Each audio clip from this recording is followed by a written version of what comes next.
How's everybody doing today?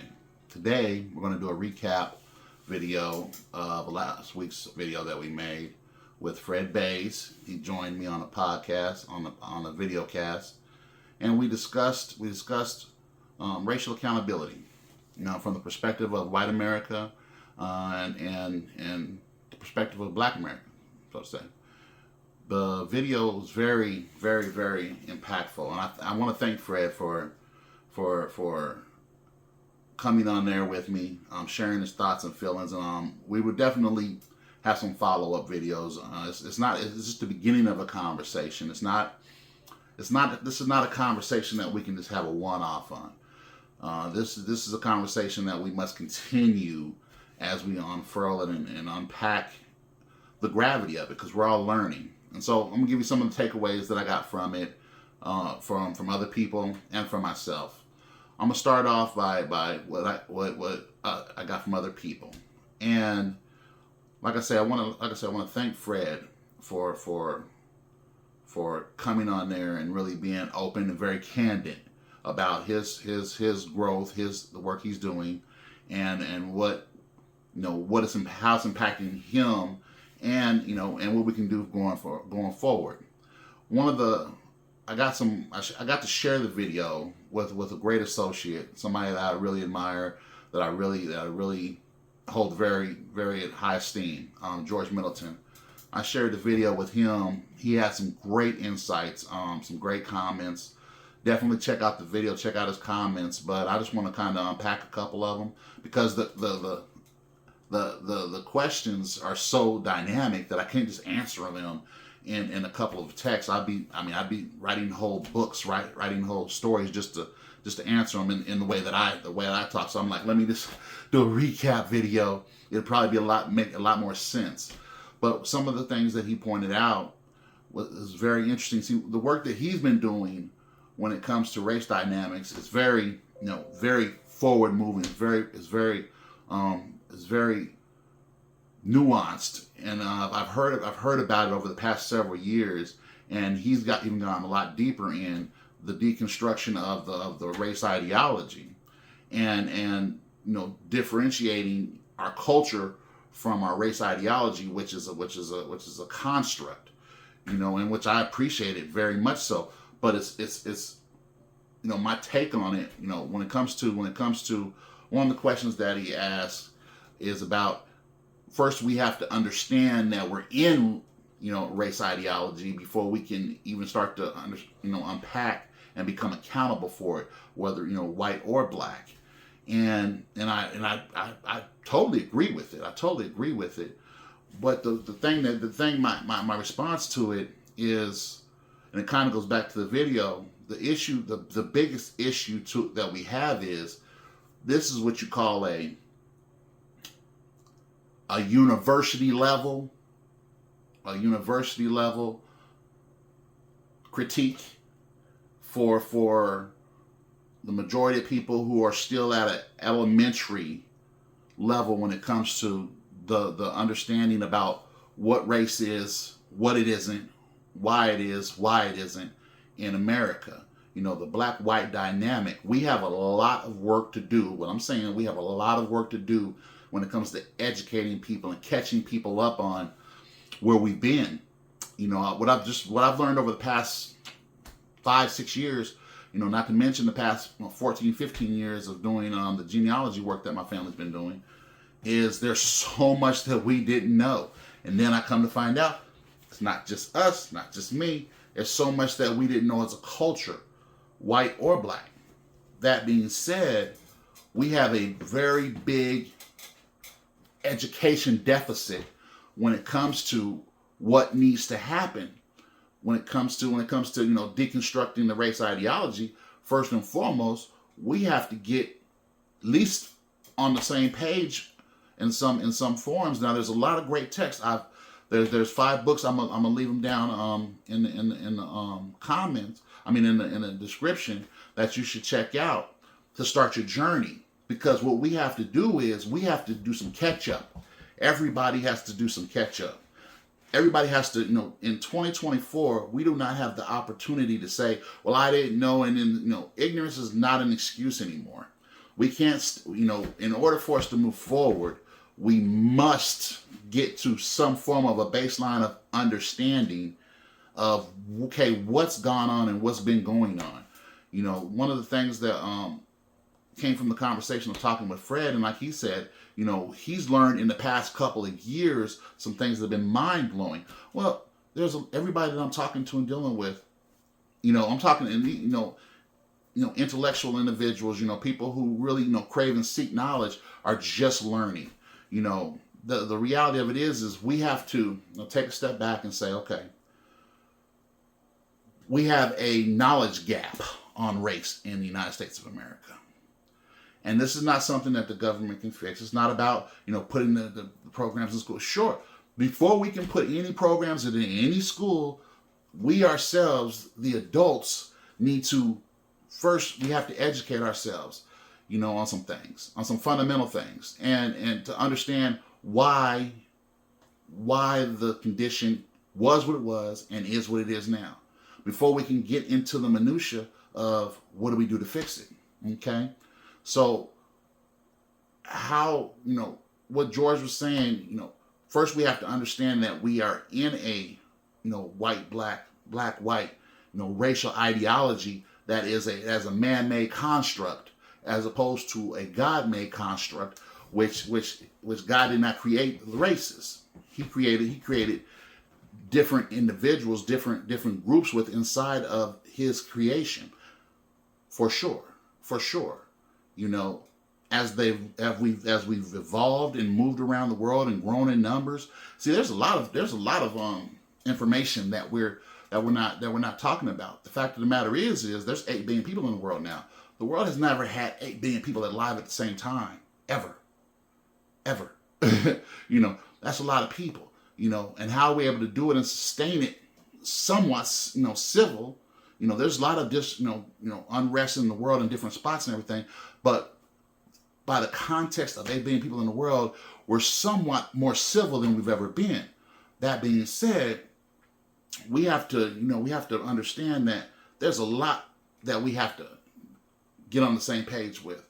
There are things that we have to learn. Actually learn. Learn. I know people are, anti-intellectualism is a real thing. People are really against learning anything. And I'm not talking about going to school, going to college. I'm talking about just right now doing your Google searches, watching a couple of documentaries, reading some books. There's a lot of new books that are out that are very current that'll catch you up on some things real quick.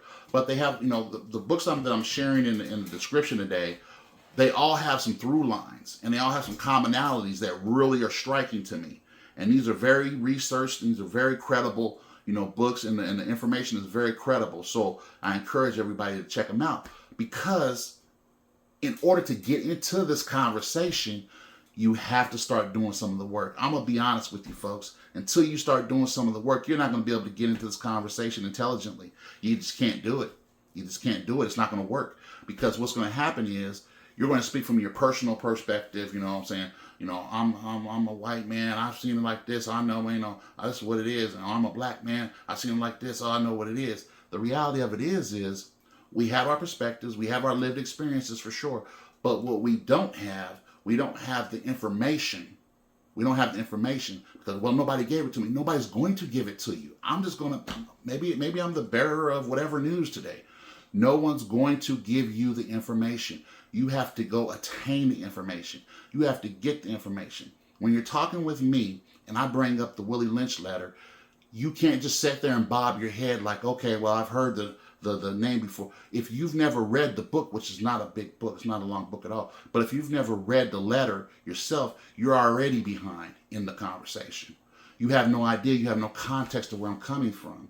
If I tell you about the book Caste and you've heard of it maybe, but you have no idea about what the book Caste is about. When I talk about, the color of money, when I talk about the color of law, you have no idea what these books are about. When I talk about the new Jim Crow, you have no idea what these books are about. You have to check out these books in order to understand what context that I'm using when I'm telling you what is and what isn't when it comes to race dynamics. And so, as I'm having these conversations, the conversation with Fred was very dynamic. I tell you what, I don't think, and I'm going to thank you again, Fred, right here in this video. Thank you. I don't think you really understand what you did there when we spoke last week. You really, as a black man, and those I've shared it with, you really said things that we never hear. We've never heard a white man say what you said. Most of us, I'm going to go out on a limb here. I know we're not a monolith, but the vast majority, if not any of us as black people, have ever, it's not a regular occurrence to hear what you said, Fred. And it's certainly not a regular occurrence to ever hear you apologize wholeheartedly, for what my family's gone through. In 50 years of living, I've never heard that from anyone, not white, black, or otherwise. And I so greatly appreciate it. My family greatly appreciates it. The impact of just you making that statement is so massive. I could barely, I'm like, I gotta make a whole nother video just saying, how big that is. I mean, the reality of it, and this is just the beginning of the conversations, and then we close that video with a couple of really, things that we're going to definitely go down the rabbit hole on, and definitely in our next conversations, what does the white community have to offer the black community to help, and what does the black community have to offer the white community to help? I've never in my life heard anyone say, what does the black community have to offer the white community to help? What can we help the white community with? What do we have in the black community that would help the white community? I've never in my life heard that. That's just blows my mind. But goes back to, the questions that George is asking, though. See, there are more questions to even get to the conversation a lot of times that we're just so bogged down with, and we're so in, we want to, we have centuries. We have centuries of questions. We have 400 years to account for in the United States of America. We have hundreds of years even before that of global colonization to get into and to delve into. There's so much history that we always want to get it through. Get it through.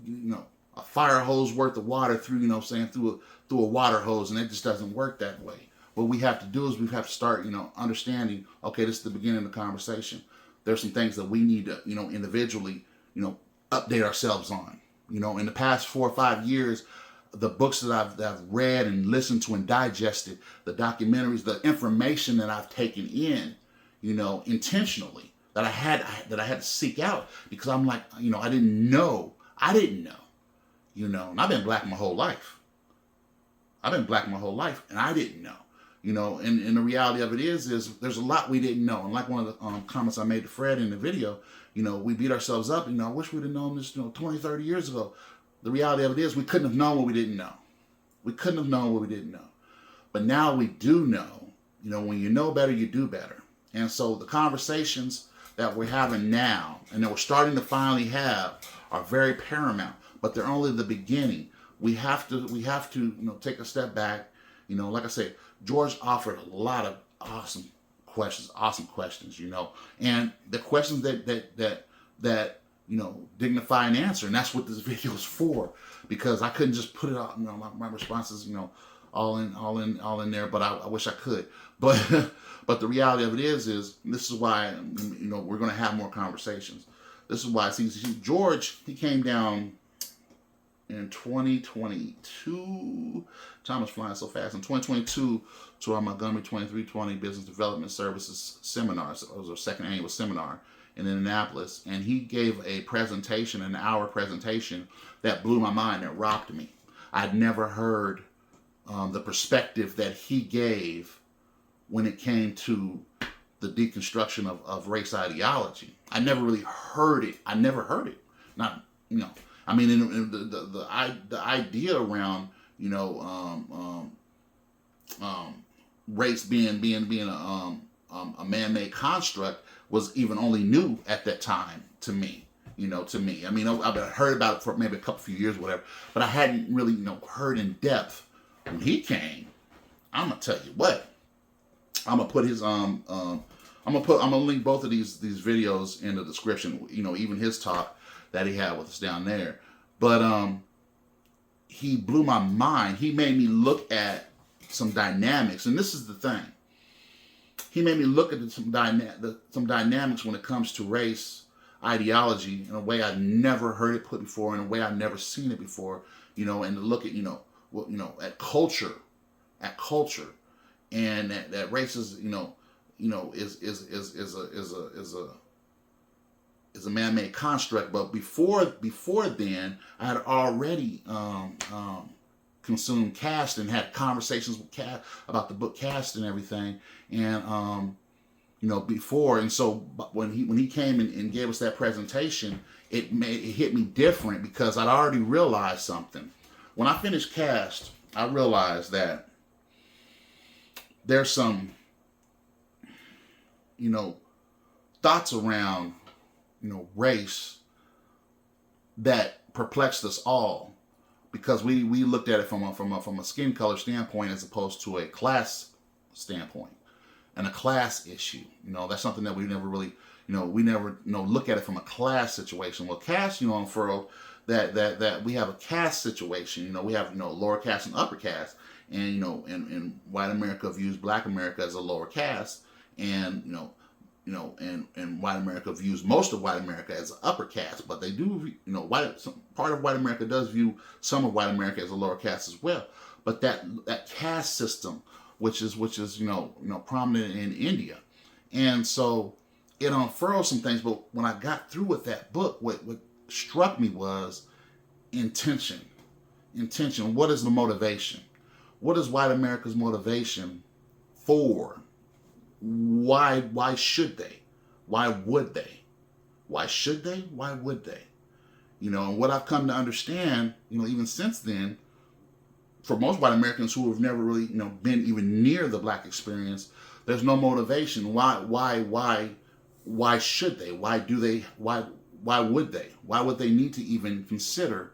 That's not part of their life. That's not part of their lived experience. Why should, other than what I see on TV, I'll just stay away from them and everything will be okay. Why should they? There's no motivation there to even learn more, to even learn more about their families, to learn more about, the racial dynamics in the country. There's no motivation there. So, that's the perspective that just kind of, had that epiphany. And so once I had that epiphany, I started to look at things differently. And then I met George, and he came and he gave another perspective. Now I'm saying this because it's very important. These paradigm shifts are invaluable for us all, but we have to understand, we have to become aware of them. And that's a lot of what George is saying. You have to become aware of this. You have to become aware of race ideology. You have to become aware of, and that's that's the thing I love about what he's doing. He's like making people think, get people become aware of. He's making people become aware of this racial dynamic that we have, and so we can start deconstructing it. Because what he's actually doing, what he's actually talking about, is like really far ahead. It's really in the future. We have a lot of work to do. A lot of this, we have a lot of work to do. A lot of work to do before we can even get to a lot of the work that he's doing. The work, the information that he's providing, and the teaching that he's leveling to us. We have some work to do, and we have the benefit of technology. We can, catch up on a lot of it real quick, but a lot of it's generational. What are we teaching our children right now, and what are they going to be teaching their children? We may be 2 generations away before really being able to really embrace and I mean, maybe sooner, maybe a generation, but to really embrace the teaching that he's teaching and fostering. But I'm glad that he's doing it, because it has to be built, and it has to be done, it has to be communicated, so we can start teaching people to even teach it. When we get to that point, because right now what we have to do is we have to bring white America and black America to the place, and very succinct. This is when we talk about the racial dynamic, a lot of times we get it convoluted. And I'm gonna say something that's probably might be a little controversial, but in the United States of America, when we talk about race dynamics, the predominant point of that conversation is black and white. Period. It's black and white. Because when we even look at, how the country's been constructed, how the Constitution was written, how the amendments were written, the reality of it is, and it's very, and a lot of the, even the writing of it, speaks very succinctly for, black, America, white America, and it's a lot of tension right there because, slavery was the original sin, as we call it, and it has to be atoned for, and it's very succinct, with those that are, part of the African diaspora that were, brought from, Africa, to the United States of America, part of a greater conversation. These are the conversations that we have to have. These are the conversations that we have to have that we're not aware of. We're not aware of these conversations. We're not aware that we have to have these conversations. So that's just a little bit of, and we're going to go to, we're going to have more conversations like this. We're going to have more conversations going forward. We're going to have more conversations that are going to really tap into a lot of these conversations. But I just want to recap and kind of respond to the video that we made last week. I'm looking forward to the next videos that we make going forward on this topic because it's very important. Like I said, we're just starting the conversation. The conversation is just beginning. And so as the conversation is just beginning, I want to say thank you for listening to me. Welcome to Well. And we're going to keep the conversation going. Put something in the comments. Please like and subscribe. Stay up with us. Let's grow this thing. Let's really spread the conversation out. Let's really start having a conversation. Not just, and that's the thing on Well, we're focused on, we're focused on our society. We're focused on culture. We're focused on, praise God. We're focused on, the world, the culture. It's not just, we're not just, one topic, this topic. We want to talk about business. We talk about, a little bit of everything, family dynamics. This is a topic that affects us all. And this is a conversation that we all need to be a part of. So thanks for listening to me and welcome to Well. We'll talk to you later.